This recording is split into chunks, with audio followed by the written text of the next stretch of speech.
이제 여러분의 자녀들도 인베스트먼트에 초등학교부터 유치원부터 이런 것들을 깨닫게 해줘야 돼요. 앞으로 그들이 살아갈 2040년대 50년대는 어떤 고물가 행진이 일어날지 모르기 때문에 그렇습니다. 씨앗 인베스트 빅토리 박상배입니다.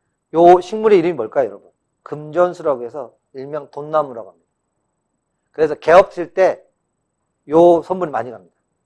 난도가지만 이 금전수를 보내줘서 당신의 회사가 돈을 많이 벌었으면 좋겠다는 기원하는 의미에서 일명 금전수 돈나무를 제공합니다. 자, 그러면 우리는 이제 이 금전수가 되는 나무를 가리켜서 우리는 뭐라 그러죠, 여러분?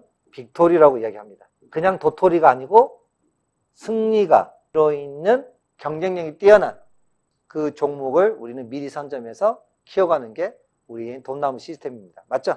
돈나무는 결국은 원리가 뭘까요? 여러분이 잘 알고 있는 세계 8대 불가사의에 어떤 분들은 이 복리를 뽑기도 합니다. 복리. 그래서 여러분들이 물가 때문에 발생되는 소득 감소 분을, 이 물가로 인해서 발생되는 소득 감소 부분을 우리가 해결할 수 있는 방법 중에 하나가 바로 뭐다? 복리입니다. 복리. 이 복리를 이용해서 여러분의 근데 이 복리의 특징은요, 간단해요. 뭐가 간단하냐? 단기로 해서는 복리가 안 돼요. 1년, 2년, 3년, 4년, 5년, 7년, 8년, 9년 이렇게 5년에서 10년, 10년에서 20년, 20년에서 40년 이렇게 가면 갈수록 어때요? 이 복리의 사이클은 커진다는 겁니다. 그래서 여러분이 복리는 여러분이 주식으로 들어왔던 배당금을 다시 재투자하고 시세 차익도 늘어나겠죠. 그만큼. 배당금 가지고 여러분이 한 50주를 샀어요. 근데 그게 5천 하던 주식이 5만 원 갖다가 치자고요. 그러면 또 시세 차익 벌었죠. 또 그 사이에 배당을 받았죠. 그러면 계속해서 이게 눈덩이처럼 굴러가기 때문에 좋은 양질의 질, 스노볼 효과가 일어나는 거예요. 이걸 잘하는 사람이 10살 때부터 투자를 시작했던 버핏이 무려 80년 동안 운영했기 때문에 개인 자산이 현재 150조가 됐다고 합니다. 150조. 그런데 버핏이 이 150조 된 게요, 불과 얼마 안 됐어요, 여러분. 이 기간이 길어질수록, 그럼 버핏이 언제 1조가 됐을까요? 그 1조에 된 시기가 생각보다 지금으로부터 차이가 별로 안 난다는 겁니다, 여러분. 그래서 우리가 해야 될 일은 뭐죠? 이제 점점점 여러분이 대한민국의 평균 수명을 비롯해서 수명이 이렇게 늘어나거든요. 예전에는 주식 투자를 80세까지 하고 삶을 마감할 수 있었는데요. 이제 시간이 지날수록 100세가 될 수도 있고요. 그리고 획기적인 2034년 어떤 바이오 회사가 생명 연장의 물질을 만들었다고 치자고요. 그러면 여러분이 수명이 150세까지 연장될 수도 있어요. 그러면 지금이 여러분 나이가 40살이다. 그러면 무려 110년 동안 여러분들이 주식 투자를 할 수 있게 된다는 겁니다. 놀랍지 않나요? 그래서 여러분들이 이제 준비해야 될 게 뭡니까? 내가 생각하는 것보다 훨씬 더 오래 살 수 있다는 생각을 하시고 여러분들이 금융 지식을 지금부터라도 늦지 않았어요. 복리, 원금의 이자를 이자에 더욱더 만들기 때문에 이게 더 좋아지는 거죠. 자, 여기 보면 이제 씨앗이 있네요. 그런데 이 종자를 종묘사에서 얼마나 많이 신경을 써서 선별을 했을까요? 왜요? 이 부실한 씨앗을 심으면 결국 그의 농사는 망하기 때문에 그렇습니다.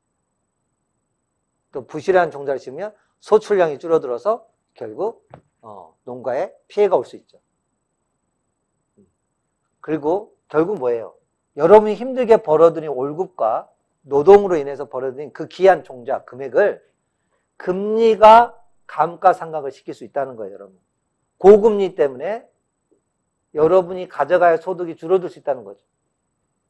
그래서 우리는 올바른 방법으로 이 고금리에 올라가는 이 시절에 어떻게 될까요?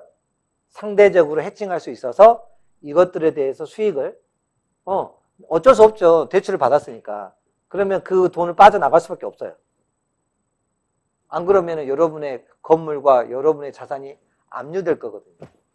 여러분. 그 압류될 건데 그럼 어떻게 해야 될까요? 이제 하나씩 이 스웨덴은 기업들을 발굴해서 늦지 않았습니다. 지금부터 잘 심고 키워가면 도움이 많이 된다는 거죠. 코스탈리니의 달걀 모양은 주식을 하는 사람들이면 많이 아는 내용입니다. 자, 여기 보면 사이클을 봐보면 어때요? 금리가 2008년도에 유가가 149에서 150달러 고점을 찍어서 2008년도에 있던 게 2020년도 3월달, 4월달에 유가가 선물로는 마이너스 40달러까지 내려갔습니다. 그랬던 유가가 지금 현재 빠른 속도로 올라왔죠. 지금 82에서 83달러 언저리입니다. 근데 재밌죠? 이때 기준 150달러는 저는 반드시 어느 시점에 헤딩할 거라고 보는 겁니다. 헤딩을 했다가 이렇게 한 번쯤 더, 한 단계 더 가격이 위로 하는 오버슈팅이 일어날 것 같아요. 유가 200달러를 갈 수 있다는 겁니다, 여러분. 그러면 지금부터 우리 생각을 해봐야죠. 차를 사시는 분이라면 어때요? 그래서 지금 하이브리드 관련된 차들이 지금 신청해도 1년 이상 걸린답니다. 작년에 만에 하나 하이브리드 차를 샀으면 어떻게 됐을까요? 차도 기다릴 필요도 없었고 좋은 가격에 사서 남들은 유지비 때문에 부담됐을 텐데, 그죠? 좀 더 유리한 가격에 연료비를 아껴서 그걸 어떤 곳에 투자할 수 있었겠죠. 우리가 생활 속에서 이 금리를 알면 도움이 많이 됩니다. 금리에 따라서 사람들의 이게 많이 움직이거든요, 여러분. 자, 금리의 저점인 구간. 금리의 저점인 구간에서는 이쪽에서 보면 부동산을 매도하고 주식 투자로 돌아가는 게 좋다. 그리고 금리가 이렇게 올라가는 국면일 때는 오히려 부동산 투자를 하고 채권을 매도하는 게 좋고. 자, 이쪽에서 보면은 본격적으로 금리가 이제 이렇게 우리가 이렇게 올라가고 있잖아요. 지금이 어디? A인지, B인지, C인지, D인지, E인지, 어디 부분인지 잘 모르겠지만, 그림상으로 봤을 때 저는 지금 현재 A, B, 이쪽에서 지금 현재 움직이고 있다. 라고 지금 보고 있거든요. 그러면 지금 본격적으로 우리가 여러분들이 주식 투자를 본격적으로 해야 되는 겁니다. 지금 예금 시작이 아니죠.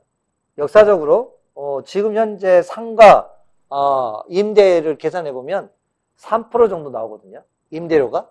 여러분들이 이제 은행 이자가 상가도 아니고 주식도 아니고 안정적인 채권, 우리 금리가 4% 정도가 되면 사람들이 리스크 있는 걸 투자하지 않고 예금을 할 가능성이 높아지거든요. 굳이 뭐 위험한, 이제 저희처럼 준비된 사람들은 주식이 위험하지 않지만, 주린이라든지 불린이들은 리스크 있는 걸 안 하고 싶죠. 1억만 넣어놔도 400만 원이 나오니까 나는 조금만 먹을래. 그러면서 어때요? 예금을 본격적으로 넣는 시점이 올 거라는 거죠. 저는 이 시점이 2024년도에서 2026년도 사이가 될 것 같아요. 그러니까 지금 현재 여러분의 인생에 절호의 기회가 왔다. 무슨 기회? 2021년도부터 2024년도 사이에는 여러분들이 적극적으로 뭘 해야 된다? CR 인베스트를 통해서 주식 투자로 큰 자산을 형성할 필요성이 있다. 생활 속에서 여러분들이 지금은 투자를 하지 않게 되면 어떤 일이 생겨요? 점점점 가난해지는 시대입니다. 주식을 하는 것이 위험한 것이 아니야. 위험이 아니라 오히려 이런 국면인데도 주식 투자를 하지 않거나 잘못된 방법으로 샀다 팔았다 하거나 이런 분들이 더 위험하다는 거죠. 이런 부분들에 대해서 여러분들이 좀 더 이해를 갖고 하시게 되면 훨씬 더 유익하다는 거죠. 매일 생활 속에서 인간의 심리가 어떻게 하고 어떤 행동이 있는지 찬찬히 관찰해 볼 필요. 그러니까 결국은 사람들의 움직임에서 일어난다는 거죠. 그래서 여러분들이 이제 잠시 후면 점심시간이 됩니다. 점심시간에 밥을 먹고 나서 요즘 날씨도 좋잖아요. 바로 회사로 들어가지 마시고 한 15분 정도를 주변에 있는 사람들 쭉 봐보세요. 어디 가게에 사람들이 몰리고 있고 뭘 사고 있고, 그리고 커피 마실 때 옆 사람들 무슨 이야기인도 살짝 들어보기도 하고. 의외로 그런 가운데 힌트가 있습니다. 예를 들어서 우리 딸이 아빠 나 메타버스 관련된 수업 좀 듣게 해달라고 이야기를 요청한다든가, 메타버스가 뭔데 초등학생이 그 수업을 들려가지? 아빠 국영수보다 이제는 메타버스 수업이 더 중요해.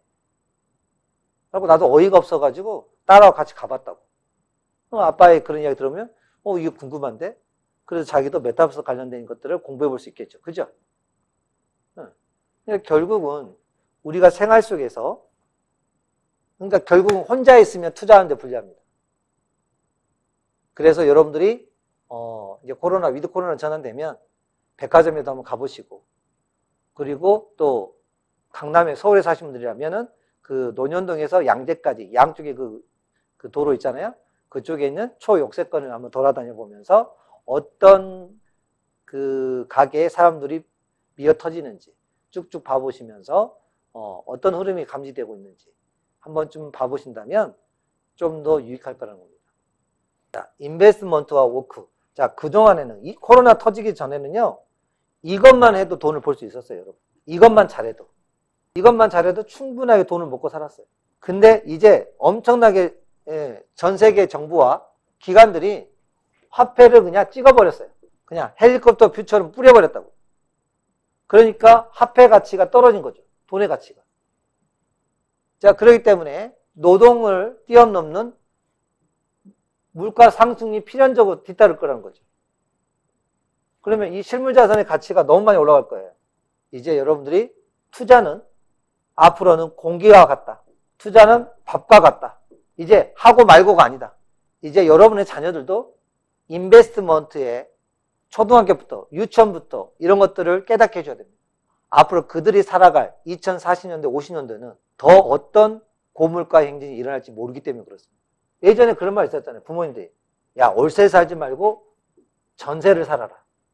이 말 대신에 월세 대신 집을 사라겠으면 그 집안은 적어도 아파트는 갖고 있으면서 적어도 해증은 했겠죠. 근데 부모님이 하는 말마다 전세 살라고 했으면 어떻게 돼요? 5년 전에 5억 들이고 전세가 들어갔어. 근데 지금도 5억이거든요. 근데 아파트는 어떻게 됐습니까? 7억 하던 아파트가 17억이 돼 있단 말이에요. 이제 전세도 주인 아줌마가 3억을 올려달래요.